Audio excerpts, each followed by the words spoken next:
I'm going to explain Bullethead. Spoiler alert, fun fact is this movie stars Adrian Brody, Antonio Banderas, and John Malkovich. The scene is followed by a heist in reality, where the getaway driver of a 4-person crew was presumably shot as 3 bullet holes are shown in the driver's side window. The getaway car goes out of control and then crashes into an abandoned warehouse. The driver's dead, his head resting on the steering wheel. The other 3 criminals, Stacy, Walker, and Gage, quickly take refuge in the warehouse. Stacy then contacts another driver to find out that they won't be picked up until the heat dies down the next day. While Stacy and Walker discuss cracking a stolen safe, Gage is in opiate withdrawal and is desperate to take his shot. It's then revealed that Gage has messed up the robbery when he left his post to steal drugs from a pharmacy. As they wait for the morning, Stacy thinks of his girlfriend Grace, who had left him years before but asked him to join her. They ended up parting ways because Stacy appears to be hesitant to leave a life of crime. Walker then tells Stacy a story from when he was younger. He had heard from the pet store owner about the cash in his safe and planned to get the money to buy something for his daughter for Christmas. He manages to crack the safe on Christmas Eve, but finds nothing in it. He goes looking for a bunny or a cat to steal as a gift for his daughter, but all that's left are puppies and fish. Luckily, he finds a yellow tropical fish and steals the whole tank. Realizing he can't just walk out of the store with 1 fish, he results in stealing a number of fish from a pet store as a gift for his daughter. Unfortunately, all the freshwater fish died in the saltwater, but the saltwater fish survived, thus petrifying his little girl on Christmas morning. Meanwhile, Gage finds drugs, medical supplies, and testosterone inside the locker room. He then finds the dead body of the dog's handler and the monster dog itself standing over the corpse. Gage stands there stunned at the sight until Walker and Stacy join him and find the ugly scene. They slowly back up, but the dog immediately pursues the 3 men. Luckily for them, they're able to trap it in the locker room. But unfortunately, Gage has dropped his bag containing opiate pharmaceuticals on the way out. Stacy wonders what the dog was, and Walker explains to him that it had to do with a gang that holds dogfights in Chicago. He adds that there was always one guy who would stick around at the end of the match to put the losers down. While he's talking, Stacy suggests they remain in there and wait until the next day when the driver arrives. Gage realizes he's dropped his meds and wants to go back to get them. Stacy tries to stop him, and it ends in a fight with Stacy knocking him out cold. Walker and Stacy tie Gage down at the side and notice that the dog has marked its territory at the door. To make matters worse, the dog tries to bring down the door by crashing into it several times. A while later, Stacy and Walker share their opinion on dogs. Stacy tells a story of how he became a dog person after he purchased a poodle to sniff out truffles for a burglary.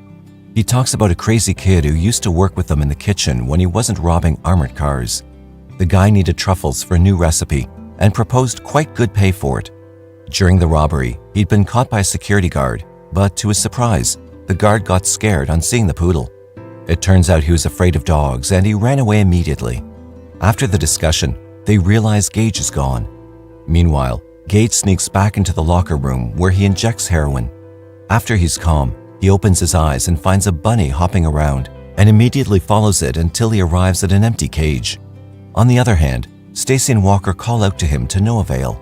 Stacy then spots a police dog handler arriving on the scene to search the vacant building, followed by a squad car with another 2 officers. While searching, the dog sneaks up on the officer but does not attack him when the officer shows affection for his dog. The police then leave without detecting the criminals. A while later, Gage bangs on the barricaded door for the other 2 to let him through after convincing them that the dog is not in sight. It took quite some time to open the door as they had to move all the items they'd used in barricading it. The dog sneak attacks Gage on opening the door and is released from the locker room. Gage's hand is torn up in the process, and Walker gets injured after falling through some scaffolding while trying to avoid getting eaten.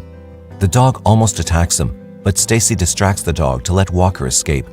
After a brief chase, the men escape into the locker room, but the dog gets in through a hole in the wall. Luckily for them, they make it to the back offices while dragging Gage and locking the dog out. We then see a flashback scene from the dog's point of view where it's taken out of the cage and down to another fight on the basement floor. The owner of the opponent dog looks down on the dog and trash talks its owners. But when they release the opponent's dog, the Mastiff tears down on the other dog in a matter of minutes. Back in the office, in the present day, Gage's wound is tended to while Stacy apologizes for hitting him. A while later, Stacy and Walker find a back room full of dogfighting winnings. They suspect that at least double what they had estimated could be in their safe. Gage joins them, and while discussing whether or not they're dog people, Gage tells the story of a dog he had rescued as a child. He had found the dog by the side of the road when he was 6. The canine had an injured leg, and he assumed it was hit by a car. Knowing his father wouldn't let him keep the canine, he hauled the dog back to the old shack behind their house. Since his dad was drinking so much, he felt that that would be the last place for him to go.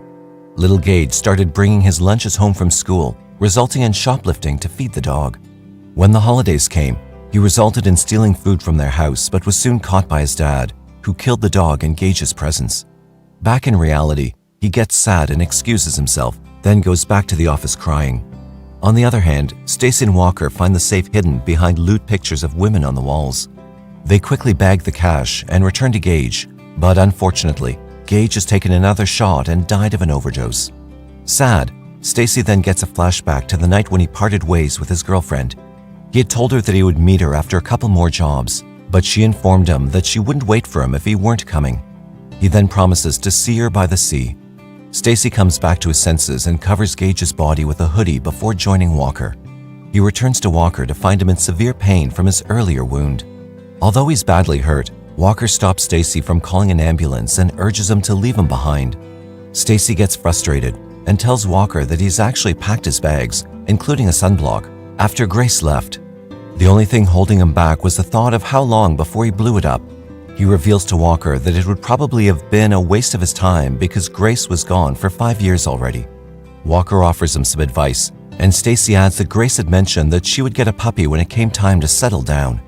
She had told him to come with one when he was finally ready to settle down. Walker then tells them that they were longing for each other, but had failed to realize it. Stacy then stands up and tells Walker they have to get out of this warehouse using a truck Gage had spotted earlier.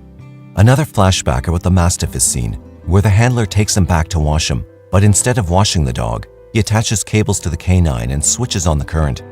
Back to reality, Stacy returns to the dead dog handler to obtain his car keys, but the handler's body has been dragged away.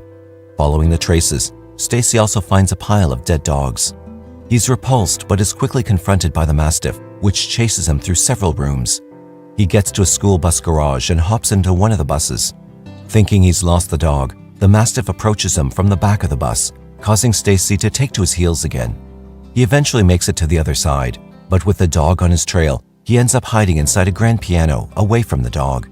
However, the Mastiff eventually figures out his hiding spot and furiously attacks the piano until it collapses, knocking Stacy out cold. A while later, he wakes up to find the Mastiff stuck under the debris of the piano. Stacy debates leaving, but instead lifts the piano off the dog, which then leaves Stacy unharmed.